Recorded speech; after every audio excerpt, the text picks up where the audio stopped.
निजाम के शासन में हाँ। जो स्थिति थी शिक्षा की वो कैसी थी?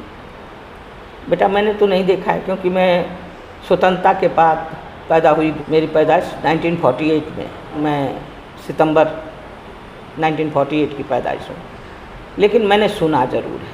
और इस महिला ने निजाम काल के शासन में, इनकी ओर इसलिए इशारा करी हूँ कि ये निजाम काल में हिंदी माध्यम से शिक्षा देने की, स्त्रियों को यहाँ शिक्षित करने के लिए संस्था का निर्माण किया। आज इस संस्था का विशाल रूप है। लेकिन ये जहाँ रहती थी भाई के घर में, वे बहुत छोटी उम्र में 25 की उम्र में विधवा हो गई। उसके बाद आ गई भाई के पास, और भाई के पास 5 लड़कियों के लेके हिंदी पढ़ाना शुरू किया। और पर्दे यहाँ आने के लिए इनके घर इनकी माँ भी पर्दे में यहाँ आती थी। रिक्शों में पर्दे लग के चलते थे। निजाम शासन में महिलाओं को बहुत पर्दे में रहना पड़ता। लेकिन उस समय कोई स्त्री यह सोचे कि हम हिंदी माध्यम से, वो भी हिंदी माध्यम से, हम स्त्रियों को शिक्षित करें, तो अपने आप में बहुत बड़ा काम था। और बड़ी बाधाएं भी सामना करने की बात आती रही। लेकिन उसके साथ ही हिम्मत करे तो ईश्वर साथ देता है। इतनी बड़ी इंस्टीट्यूशन आज उनके नाम से खड़ा है।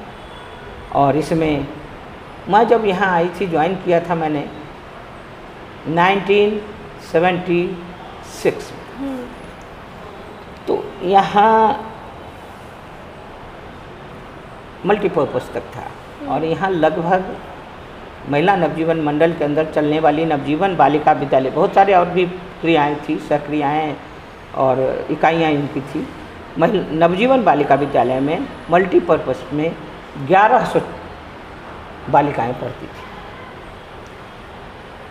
मल्टीपर्पज़ ख़त्म था, क्लासेस ख़त्म हो रहे थे। 12वीं क्लास को इंटर, फिर बाद में इंटर बन गया और कॉलेज बन गया हमारा, और चली गई लड़कियां वहाँ।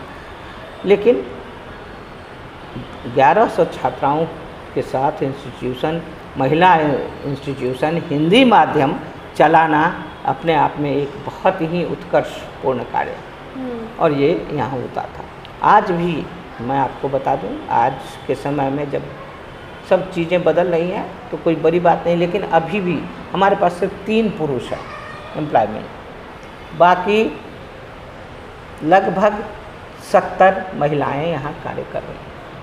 ऑफिस से लेके, टीचर्स से लेके 3 पुरुष। एक हॉल का केयरटेकर है हमारे पास, सांस्कृतिक कार्यक्रम के लिए हॉल है, और एक हॉल का वॉचमैन है, और एक यहाँ का वॉचमैन।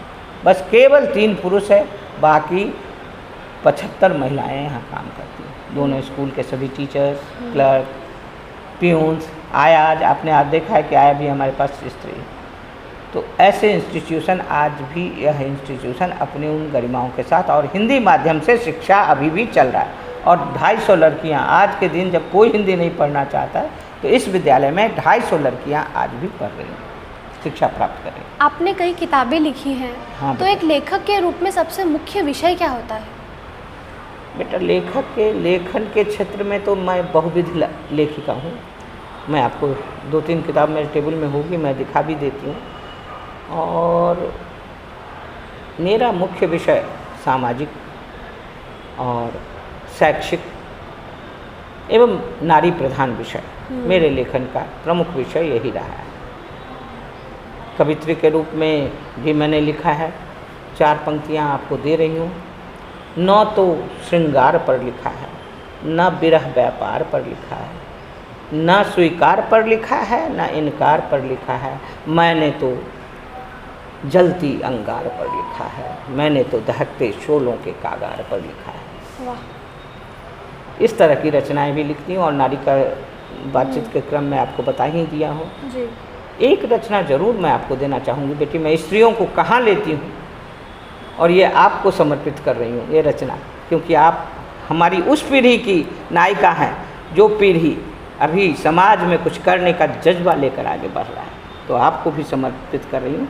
वो रचना है, पूछते हो ज़मीन का ज़मीर क्या है। पहले बता दूँ, ज़मीन स्त्री है और आकाश पुरुष है, हिमालय पुरुष है।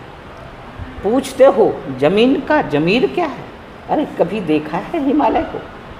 अरे कभी देखा है हिमालय को, यानी पुरुष को? सिर अकड़ाए, सिर उठाए, गर्दन अकड़ाए, सीना ताने, यूँ खड़ा रहता है, यूँ खड़ा रहता है, मानो सारे का सारा आकाश उसने अपने सिर पर टेक रखा, मानो सारे का सारा आकाश उसने अपने सिर पर टेक रखा। लेकिन ज़रा सोचो तो सही, यह ज़मीन अगर अपनी जगह से ज़रा सी खिसक जाए तो सारे का सारा हिमालय कहाँ चला जाए पता ही न चले। ये है ज़मीन का ज़मीर, ये है स्त्री जो संपूर्ण घर को, संपूर्ण परिवार को बांधे रखती है। और संपूर्ण परिवार के, हमारे गांव में फूस का मकान होता है, फूस के मकान में बीच में एक खंभा होता है जिस पर चारों ओर से फूस के लगे होते हैं। और ख़ास तौर से जो जिस घर में देवता होते हैं, देवी देवता, गृह देवता, उसमें फूस ही, चूँकि बिहार में गन्ना बहुत होता है तो गन्ने के पत्तों से छाया रहता है, कहीं खर से छाया रहता है, लेकिन वो फूस का ही मकान होता है। वो एक नीचे भले ही आप ईंट की दीवार दे लें लेकिन ऊपर फूस ही रहेगा, क्योंकि छत सही नहीं माना जाता है। वो मैं समझती हूँ अधिकतर, चाहे राजस्थान हो, चाहे बिहार हो, चाहे यूपी हो, इन गाँव में ये मान्यता है कि गृह देवता, कुल देवता का निवास पर कोई अछूत या अचौक बात नहीं जाए, इसीलिए इस तरह की मान्यता है। तो उस फूस के मकान में धरंग होता है, बीच का जो खंभा होता है उसे धरंग कहते हैं, वो धरंग होता है। तो स्त्रियां घर की धरंग होती हैं। ये परिभाषा मैंने इसलिए आपको बताया कि आप समझ पाएँ कि मैं क्या कहना चाहती हूँ। और वो धरंग पर सारा घर, सारा दीवार, सारा पूरा मकान टिका हुआ होता है। और स्त्री अगर हृदय से न चाहे तो घर कभी उन्नति नहीं करता, मेरी मान्यता स्त्रियों के संबंध में है। और मैं पूर्णतः स्त्रियों के उत्थान, कल्याण और विकास के लिए अपने को समर्पित किए हुए हैं। तो आज भी समाज में आप मानती हैं ऐसी कौन सी कुरीतियाँ हैं जिनका रोकना ज़रूरी है? बहुत सारी कुरीतियाँ हैं बेटा। आज भी समाज में हम इतने उन्नत हो गए हैं, हम विकसित हो गए, हम शिक्षा काफ़ी ग्रहण कर लिए। लेकिन शहर में परसेंटेज कम है, लेकिन गांव में इसकी प्रतिशत बहुत ज़्यादा है। बेटा और बेटी में लोग बेटी को प्राथमिकता नहीं देते हैं, बहुत कम लोग हैं जो बेटी। और कई बार तो ऐसी भी स्थितियां सुनने को आती हैं, देखने को आती हैं कि बेटा नहीं हुआ तो दूसरी शादी कर लेते हैं, बेटा होना ज़रूरी है, कुल धारक उद्धारक वही होगा। यह जो मान्यताएं हैं, सबसे बड़ी कुरीति तो ये है। बेटी को जन्म लेने से पहले ही मैंने एक कहानी लिखी थी, भ्रूणी बेटी, नाम दिया था भ्रूणी बेटी। जो गर्भपात स्त्रियां करवाती हैं या करवाई जाती हैं या बलजोरी उनसे दबाव बनाकर किया जाता है, उस पर मेरी वो कहानी थी जो बहुत प्रसिद्ध हुई और उस पर मुझे कई पुरस्कार भी मिले, जिसमें मैंने बताया था कि एक माँ से बेटी पूछती है, मेरा क्या कसूर था, मुझे क्यों आँख खोलने से पहले ही तुमने मेरी आँखें सदा के लिए बंद कर दी। ये प्रश्न था उसमें। बेटी पूछती है, भ्रूण पड़ा हुआ है एबॉर्शन के बाद, वो पूछती है कि मेरा क्या कसूर था जो तुमने अपने से अलग मुझे कर दिया, मुझे आँख खोलने से पहले मुझे भी ये हक दो कि मुझे भी हंसने दो, खेलने दो, पढ़ने दो, माँ मैं तुम्हारा सहारा बनती, तुमने ऐसा क्यों किया। ये प्रश्न था उसके अंदर। तो समाज में सबसे बड़ा कोढ़ समाज का यही है। और दूसरा दहेज प्रथा, जो अभी भी कुछ उच्च जातियों में या अब तो निम्न जाति में भी, मेरे घर में एक बच्चा है जो हमारा खाना वाना पकाता है, वह धोबी है वस्त्र में। अपने भाई की शादी के लिए लड़की वालों से 2 लाख रुपए, मोटरसाइकिल, पूरे सब साजो सामान मांग किया। तो मैंने उसे बहुत डांटा कि क्या तुम्हारा भाई नौकरी करता है ना, नहीं कमा सकता है, नहीं ऐसा नहीं करेंगे तो समाज में लोग कहेगा कि क्या किया। यह उत्तर सुनकर मुझे बहुत दुख हुआ। बिहार का ही है वो बच्चा। आज भी मन स्थिति क्या है, हम नहीं चाहे, मतलब दिखाते हैं कि हमको नहीं चाहिए, लेकिन हमको दहेज लेना है, क्योंकि समाज में नाक रखना। और एक और बात आपको बता दूं इसी सिलसिले में, भगवान ने काफ़ी सुखी संपन्न मुझे बनाया है, सब कुछ है। हम यहाँ आए, स्ट्रगल किए, लेकिन धीरे धीरे फैक्ट्री इन्होंने खोल ली और उसके बाद शुरू में मैनेजर कहीं काम करते थे और फैक्ट्री खोलने के बाद से धीरे धीरे काफ़ी उन्नति पर हम आगे बढ़े। जब मैंने बेटे की शादी करनी, उस समय मैंने अपना घर खरीद लिया था, अपना घर रिनोवेट करके बना लिया था, हाउसिंग बोर्ड से मकान खरीदा और रिनोवेट करके बना लिया था। जब बेटे की शादी कर लिया, मैं आगे बढ़ी, तो जब मैं बरतुहार हमारे पास बोलते हैं, जो लड़की वाले लड़के के पास आते हैं उन्हें बरतुहार कहा जाता है, शब्द मैथिली का शब्द है। तो बरतुहार जो आए, तो जब मैंने कहा कि मुझे कुछ नहीं चाहिए, मुझे कलश और कन्या चाहिए, तो लोग मेरा मजाक उड़ाए कि वो गांव में जाके बोला तो लोग बोले अरे उनके लड़के में कोई दोष होगा इसलिए वो दहेज नहीं मांग रहे। अब बताइए इस मानसिकता का आप के लिए आप क्या कहेंगी, क्या इलाज करेंगी? और आज तक मुझे सुनना पड़ता है, अरे भाई आपके जैसा सब अघरदानी थोड़ी ना है कि बेटे को बिना लिए दिए ब्याह लेगा। मेरे घर में मुझे सुनना पड़ता है। मेरे देवर के पोते पोतियाँ हैं, उनकी शादी में भी मैंने यही सवाल रखा। बेटे के शादियों में मैंने कहा कि नहीं कुछ नहीं लिया जाएगा, तो मेरे देवर ने कहा भाभी आपका वो प्रिंसिपल वहाँ रहने दीजिए, यहाँ हमको गांव वाला हीन दृष्टि से देखेगा। और मुझे चुप हो जाना पड़ा, मैं गई नहीं।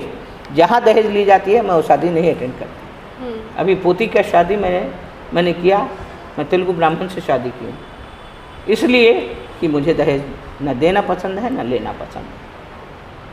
सबसे दूसरी जो आफत की बात है, अब हम बेटियों को पढ़ा रहे हैं, हमारी लड़कियां शिक्षित हो रही हैं, हमारी लड़कियां उनके लड़के के बराबर कदम में कदम मिलाकर चल रही हैं। फिर ऊपर से उनको हम और क्यों कुछ दें? मेरी प्रिंसिपल है, क्यों दें? इसलिए डर के कि हमारी बेटी को तकलीफ पहुंचाएंगे, तो फिर हमारी बेटी ही हम उनको ना दें। क्यों दें ऐसे लोगों को हम बेटी? मैं बहुत क्रांतिकारी स्वभाव की हूँ और आज भी मेरे अंदर क्रांति उतनी ही है। इस उम्र में भी मैं अपनी बात मोड़ना नहीं चाहती। मैं इस इलाके के, अब तो सब इलाके छोड़ के लोग बंजारा हिल और कहाँ कहाँ चले गए, अत्तापुर और बंजारा हिल, नहीं तो जितने मारवाड़ी परिवार थे सब जगह झगड़ा किए हुए हैं जाके। क्यों नहीं भेजेंगी आप बेटी को? इस डर से। चलिए मुझे मेरे साथ भेजिए, मैं आपकी बेटी को ले जाऊंगी और एक काम करके फिर आपकी बेटी को वापस आपके घर के दरवाजे तक छोड़ जाऊंगी। प्रभा सोनी का घर यही था। सबसे ज़्यादा उसकी दादी मेरे से झगड़ा की हुई। श्रीनिवास पिति की पत्नी थी, ये मास्टरनिया को घर से भगाओ, ये आना नहीं चाहिए, ये हमारे बच्चों को ख़राब कर देगी। मैंने उस सब झेले, लेकिन मैंने अपना काम नहीं बंद किया। और आज मुझे खुशी है, उसकी दादी को, वो जब आती थी बच्ची स्कूल में, एक बहुत ही अजीब सा उदाहरण आपको मैं दे रही। यही है घर, बिल्कुल यहाँ से 2 पिति खानदान का, अब वो तोड़ के बना लिया। पहले महल जैसा घर, बहुत सुंदर घर था, क्योंकि निजाम के खजांची थे वो। फिर बात ही क्या थी, वो बच्ची जब स्कूल आती थी, बहुत इंटेलिजेंट बच्ची, स्कूल आती थी तो एक दाई उसके साथ आती थी, सारे दिन यहाँ बैठी रहती थी। वो बच्ची क्लास करती थी, लंच में आके वो दाई उसको हाथ से खिलाती थी। फिर बच्ची क्लास में थे। मैं 2 दिन थे, सेकेंड बैच में थी मेरे, 2 दिन देखी, 3 दिन देखी, चौथे दिन मेरे को बड़ा अटपटा सा लगा। एक दिन मैंने बच्ची से क्लास में पूछ दिया, बच्ची शर्मा के सर नीचे करा, खूब मोटी वोटी थी, खूब गोल गोल एकदम, अभी भी है, बहादुरपुरे में है डॉक्टर अनिता। अब राधे श्याम यहाँ तो पिती थी, वहाँ क्या है नहीं मालूम मुझे, लेकिन फ़ोन वोन करती है, मिलती है मुझसे आके। फिर महीना 2 महीना जब बच्ची का दिमाग वॉश किया, ब्रेन वॉश किया, मैं बोली उसका नहीं खाओगी, तुम बच्चियों के साथ बैठ के खाओगी। देखो यहाँ भेद विभेद नहीं चलता। और उसके बाद मैट्रिक पास बच्ची, 5 विषय में गोल्ड मेडल लिया उस लड़की ने। मान ली 5 सब्जेक्ट में गोल्ड मेडल लेने वाली लड़की को दादी बोलती है, अरे छोरी 10वीं पास भयो, चलो लड़के तलाशो, बस है, छोड़ो, अब कुछ नहीं, अब पढ़ना नहीं जाना। मुझे आकर अनीता मेरे पास आके खड़े होकर रोने लगी। मैंने कहा क्या हुआ? तो दादी ने कहा है ऐसे कि अब नहीं पढ़ना है। तो मैडम तो मैं नहीं पढ़ सकती। मैं उसका रिजल्ट शीट, मार्कशीट सब ले ली और मैं बोली चल मेरे साथ घर गई। तो ए मास्टर नहीं तू फिर आ गई? मैंने कहा हाँ मैं फिर आ गई। और मैं आज आपसे लड़ने आई हूँ, आप डंडा मारेंगी तो भी मैं नहीं जाऊँगी। तो मारवाड़ी में पूछी क्या बात है, मैंने जवाब दिया कि ये लड़की मेरा स्कूल जैसे आया को भेजते थे ना, तो मेरे स्कूल के बाजू में ही था हमारा इंटर कॉलेज, यही है गणेश मंदिर के नेक्स्ट है, वहाँ भेजना है, लड़की को पढ़ाना है। तो तू पढ़ाएगी? बोली हमारे जैसे ही लेक्चरर है, मैं जानती हूँ, मैं उनको बोल दूँगी, वो देखेंगे, और आप आया को भेजना चाहे तो भेज। वहाँ उसको एडमिशन कराया, वो लड़की वहाँ भी टॉप की। अब कॉलेज नहीं जाने देना है। फिर मैं गई घर में झगड़ा करने, लड़का देखा हुआ है, मैंने कोई शादी नहीं हुई। फिर झगड़ा करने गई, आके मेरे पास वो बच्ची रोती थी, मैं झगड़ा करने, फिर उसको अपने ही बीएससी कराया अपने कपाड़िया कॉलेज, वहाँ बीएससी में 90% मार्क्स से लड़की सफल हुई।